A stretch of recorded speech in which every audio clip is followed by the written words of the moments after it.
নমস্কার বন্ধুরা, তোমাদের সবাইকে অনেক অনেক স্বাগত জানাই আবার একটা নতুন ভিডিওতে বন্যা রান্নাঘরে। আশা করি সবাই খুব ভালো আছে, আমিও খুব ভালো আছি বন্ধুরা। তো আজকে অনেক দিন পরে আমার রান্নাঘরে কিন্তু এই মাছটা আসলো। এই মাছ হচ্ছে কাতলা মাছ। অনেক দিন পরে আসলো এই মাছটা, অনেকদিন আগে দেওয়া হয়েছে আর এই দেওয়া হবে। তো এই মাছটা কিন্তু রান্না করব আজকে এই মেটে আলু দিয়ে। এই দেখো, এই মেটে আলু দিয়ে কিন্তু কম মশলায় কিন্তু এই কাতলা মাছটা রান্না করব। তার জন্য কিন্তু প্রথম থেকে শেষ পর্যন্ত অবশ্যই ভিডিওটি দেখতে হবে। আশা করি তোমাদের অনেক অনেক ভালো লাগবে। আর দেখো, কাতলা মাছের সাইজটা কিন্তু বেশ ভালো আছে। তো এই মাছটাই কেটে আজকে মেটে আলু দিয়ে রান্না করব। তো দেখতে থাকো।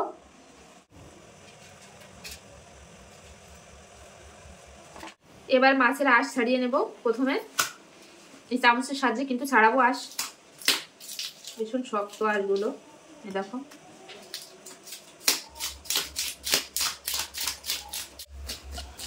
তো দেখো, দেখতে দেখতে কিন্তু আমার এক পাশের আঁশ ছাড়ানো হয়ে গেছে। এবার অপর পিঠের আঁশ ছাড়িয়ে নেব।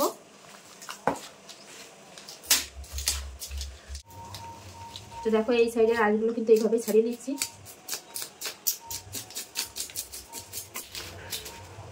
তো আঁশগুলো কিন্তু ভীষণই শক্ত, এইভাবে আস্তে আস্তে ছাড়িয়ে নিচ্ছি আমি আঁশগুলো।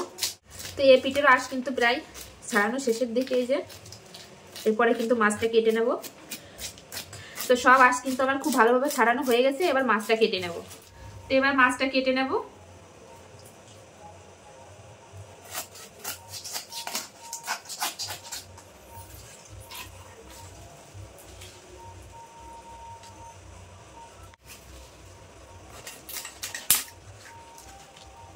তো দেখো, কাতলা মাছের কিন্তু মুড়োটা বেশ বড় হয়। দেখো কতটা টাটকা, দেখো। তো এবার মাঝখান থেকে কেটে নেব। এবার পিস পিস করে কেটে নেব।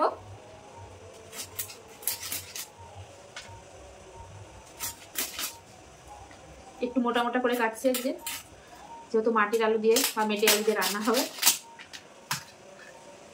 এই মাছটা আমি পেটি বের করে নেব, নাহলে কড়াইতে এত বড় মাছের পিস ভাজা যাবে না। দেখো, মাছটা কিন্তু খুব দুর্দান্ত হবে খেতে। তো এবার পিস পিস করে কেটে নেবো এই মাছটাও।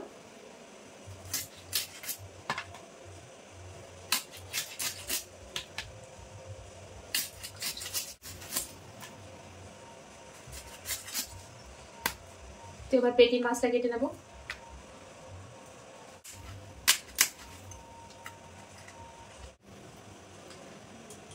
এবার পেটির মাছটা কেটে নেব।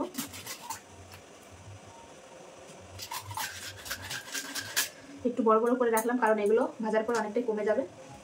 মাঝখান থেকে একটু কেটে দিই। হয়ে গেছে, দেখো। আর মুড়োটা নেবো না রান্নায়, মুড়োটা কিন্তু অন্য কোনো রেসিপি খাওয়া হয়ে যাবে বাড়িতে। তো মাছগুলো ধুয়ে নিয়ে একবারে আসছি রান্নার সামনে মশলাপাতি নিয়ে। দেখতে থাকো।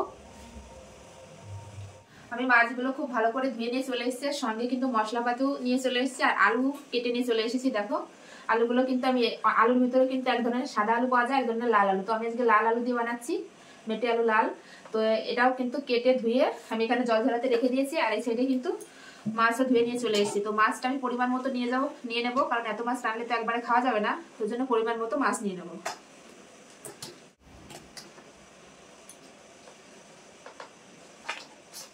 তো এই মাছগুলো হলেই কিন্তু আমার হয়ে যাবে রান্না, আর বাকিটা রেখে দেবো, পরে খাওয়া হয়ে যাবে। মাছে লবণ হলুদ মেখে নেবো। দিয়ে দেবো লবণ আর দিয়ে দেবো হলুদ গুঁড়ো, দিয়ে এবার সুন্দর করে মেখে নেব। মাছে লবণ হলুদ মাখা হয়ে গেছে, এবার রেখে দেবো 5 মিনিটের জন্য। মাছ ভাজার আগে কিন্তু আমি একটা শুকনো মশলা ভেজে নেব। প্রথমে দিয়ে দেবো গোটা ধনে, আর দিয়ে দেবো 2টো তেজপাতা, আর দিয়ে দেবো গোটা জিরে। তো মশলাগুলো শুকনো খোলায় ভেজে নেব। তো শুকনো মশলাগুলো কিন্তু ভাজা হয়ে গেছে, এবার ঢেলে নেব। এটা কিন্তু শিলনোড়ায় আমি ঠান্ডা হওয়ার পরে গুঁড়ো করে নেবো, হালকা ঠান্ডা হওয়ার পরে। এবার মাছ ভাজার জন্য কড়াইতে দিয়ে দেবো সরষের তেল।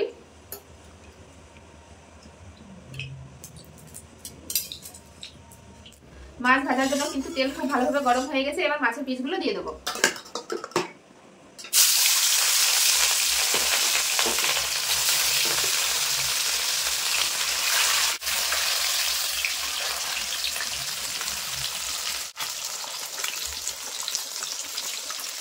মাছগুলো এবার উল্টে দেবো, এক সাইড ভাজা হয়ে গেছে।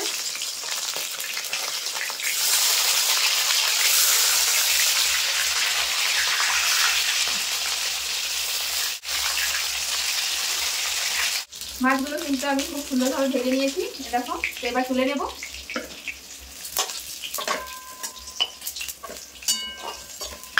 বাকি যে মাছগুলো আছে ভেজে নেব, একইভাবে ভেজে নেব।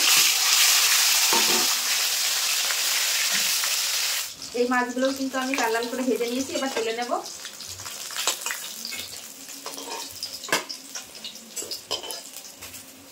দেখো এক থালা কিন্তু গরম গরম মাছ ভাজা হয়ে গেছে।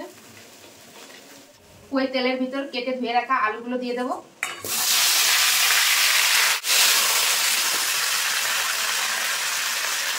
দিয়ে দেবো হলুদ গুঁড়ো, আর দিয়ে দেবো স্বাদ অনুযায়ী লবণ, দিয়ে একটু নেড়ে নেব। এবার দিয়ে দেবো আদা আর কাঁচা লঙ্কা বাটা,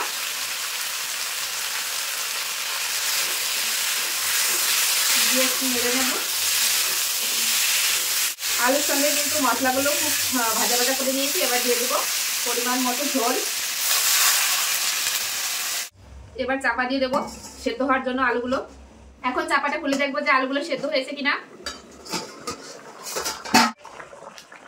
তো দেখো আলুগুলো কিন্তু খুব ভালোভাবে সেদ্ধ হয়ে গেছে, দেখো। এবার ভেজে রাখা মাছ দিয়ে দেবো, এই যে ভেজে রাখা মাছ সব দিয়ে দেবো।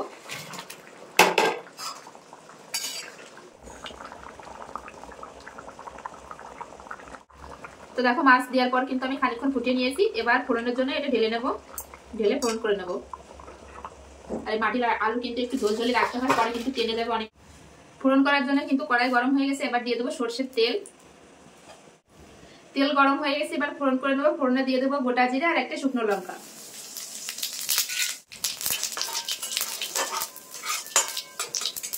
ফোড়ন ভাজা ভাজা হয়ে গেছে, এবার যেটা রেখেছিলাম আলু সমেত মাছ সমেত ঝোল সেটা দিয়ে দেবো পুরোটাই।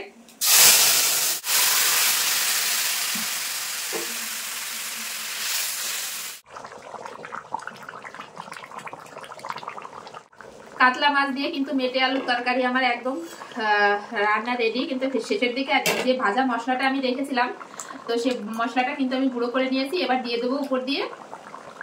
আর এই মশলাটা দিলে কিন্তু টেস্ট দ্বিগুণ বেড়ে যাবে।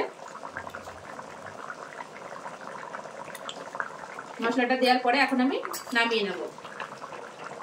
আর আলুটা দেখো কত সুন্দর গলেছে, একদম কিন্তু গলে একদম হয়ে যায়নি, দেখো গলেছে, আবার গোটা গোটাও রয়েছে, তবেই কিন্তু খেতে ভালো লাগবে। তো রান্না আমার কমপ্লিট, এখন আমি নামিয়ে নেব।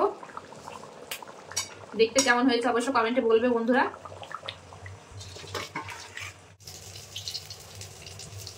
রান্নার পরে এই জায়গা পরিষ্কার করে কিন্তু আমি খেতে বসে পড়েছি। আজকে কিন্তু আমার ছেলে নেই, ছেলে ঘুমিয়ে গেছে। আর এই দেখো ফাইনাল লুক, একদম কম মশলায় কিন্তু আমি রান্নাটা করেছি। তোমরাও চাইলে বাড়িতে কিন্তু এই রান্নাটা এইভাবে করতে পারো। তো এখন আমি নিয়ে নেব। আর আলুটাও কত সুন্দর গলেছে তোমাদের দেখাবো আমি।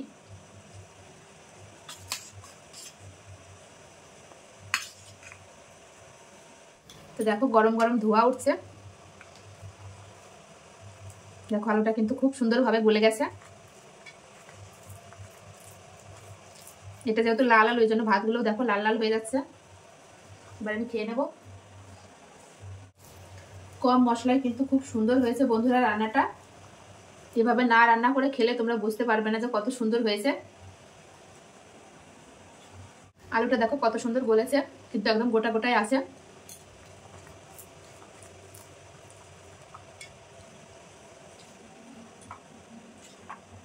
এবার মাছটা খাবো।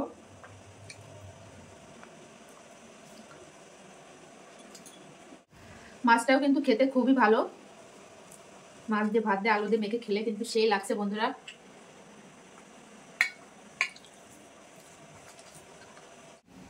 তো চলো বন্ধুরা আজকের মতো ভিডিওটি এখানে শেষ করছি। আর আমার এই কাতলা মাছ দিয়ে মেটে আলুর রেসিপিটা কেমন লাগলো অবশ্যই কমেন্টে জানাবে বন্ধুরা। ভালো লাগলে অবশ্যই লাইক কমেন্ট শেয়ার করবে, চ্যানেলটি সাবস্ক্রাইব করবে। আর এরকম নিত্য নতুন ভিডিও দেখার জন্য অবশ্যই বন্যা রান্নাঘর চ্যানেলটি সাবস্ক্রাইব করতে হবে। সবাই ভালো থাকবে, সুস্থ থাকবে। আবার দেখা হবে নতুন কোনো রেসিপির সঙ্গে। বাই।